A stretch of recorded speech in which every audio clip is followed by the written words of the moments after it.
Hello guys, it's the Lego Link here, and welcome back to another Lego review. In today's video, we're taking a look at set 75386, Paz Vizsla and MOFF GIDEON Battle from LEGO Star Wars. This set includes 289 pieces and 4 minifigures. It is based on the finale basically I think it's like episode 7 or whatever.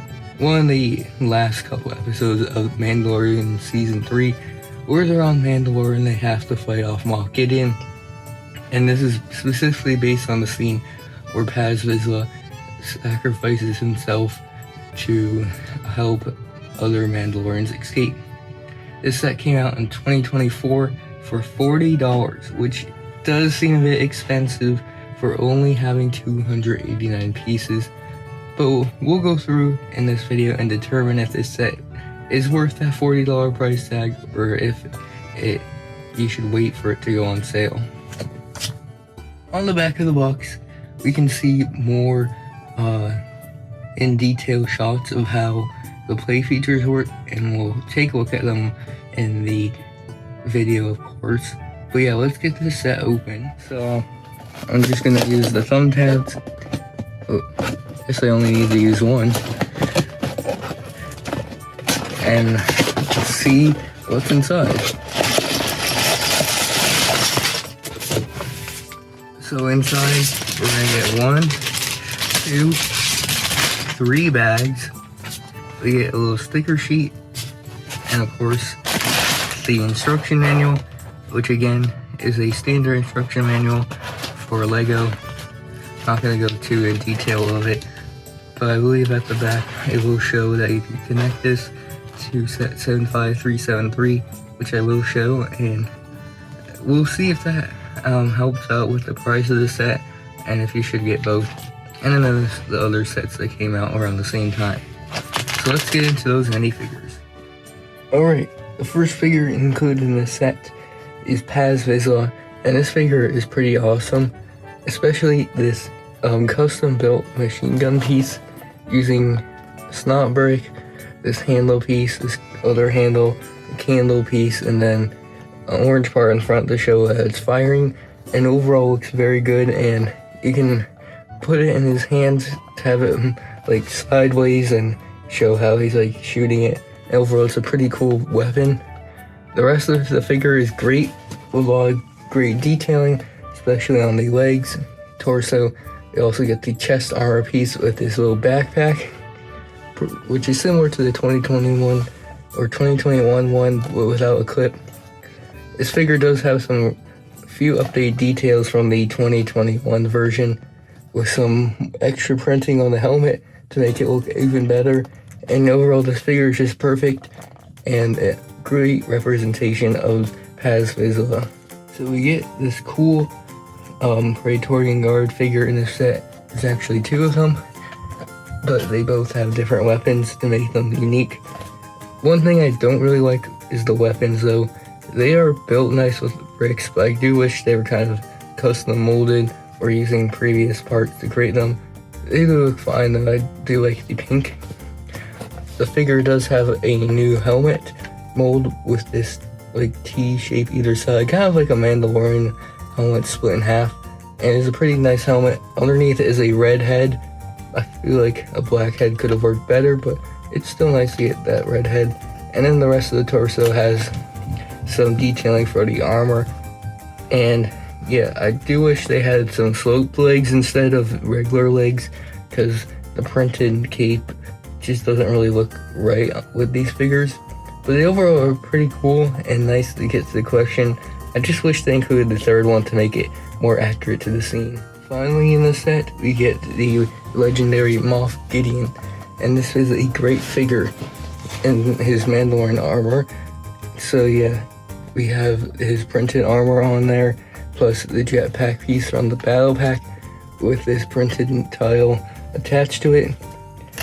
And yeah, it's a very good figure, including this new helmet piece right here with horns and the red visor, and it looks great. And then we have the face underneath which doesn't have a mustache this time. It has a more accurate skin tone, and there is a more angrier face on the other side. Plus, we get this hair piece that you can put on him. Oops, I dropped it. To show him unmasked in this set. I keep dropping him, but yeah, it's a pretty great figure overall. So here's the build of the set. This is pretty much the scene from the season 3 where Paz Vizsla holds off the Praetorian guards at the door. So of course they include the giant door, plus some other detailing to show the caves of Mandalore. So start on this side right here, where we have some more cave detailing with these little lights.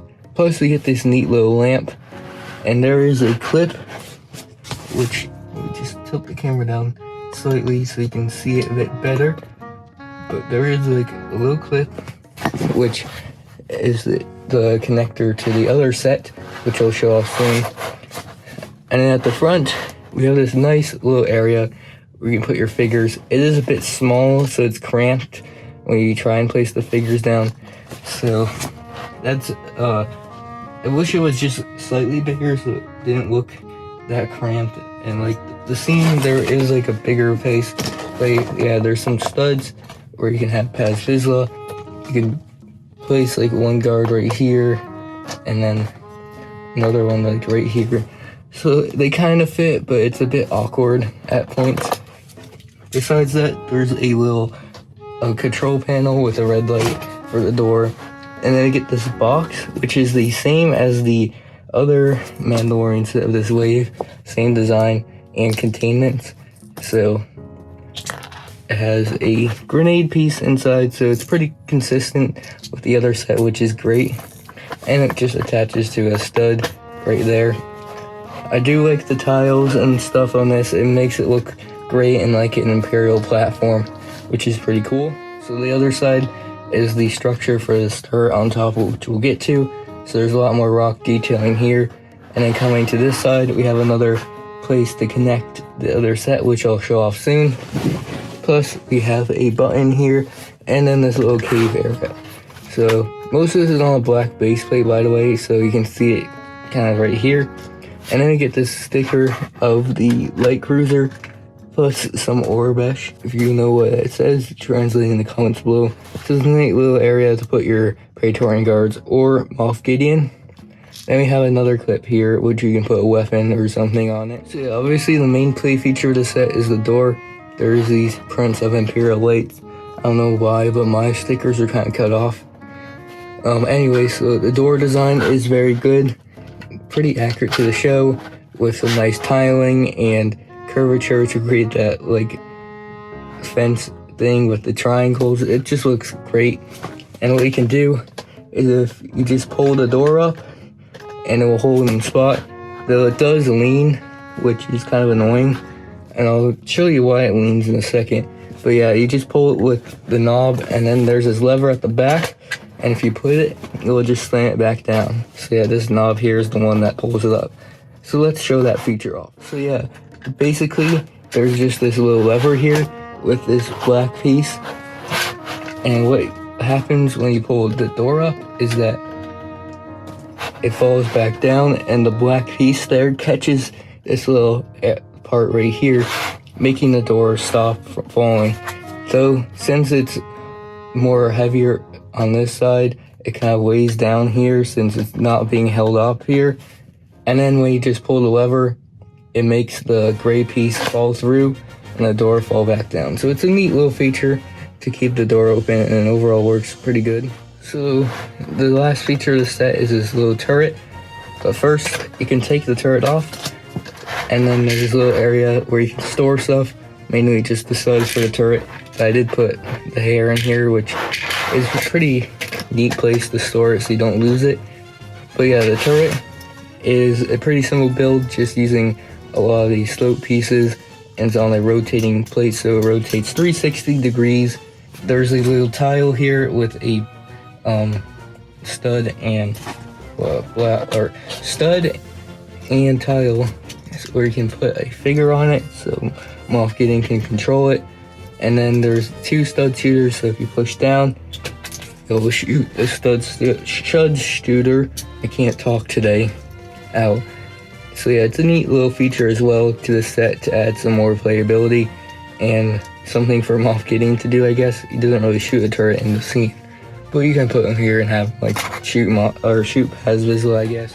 So yeah, this set does have the ability to connect to the Mandalorian battle pack, or Battle and Ambush on Mandalore battle pack, whatever it's called. So yeah, you take the battle pack and now these guys are all falling off. There's 2 different sides you can connect it up on. First is this side right here. So what you can do is shuffle them around, connect them right at this point, and now you got this elongated build like this. And it doesn't look too bad, but it does leave a rather ugly gap right here, where kind of just goes into this area, which doesn't really fit too well. So my personal preference for this set is to connect it this way with this side, and it creates this nice little corner. So you have one side for Moff Gideon area and one side for the Mandalorian area. So overall, it's a pretty neat feature. You can connect them up, and it does look really good. So overall, this set is a pretty nice set. It's good for display with the figures, and not to mention the figures are greatly detailed with new helmet molds and prints and pieces. But is this set worth $40? I don't really think so. The build, to me, just doesn't really scream $40. It looks like a more like a $30 build.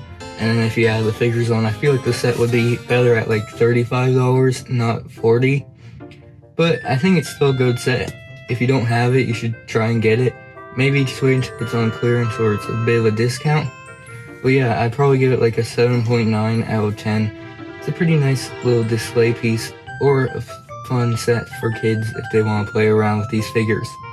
So yeah, thank you guys for watching. Make sure to check out other videos on the channel and stay tuned for other LEGO reviews, so subscribe. Yeah, goodbye.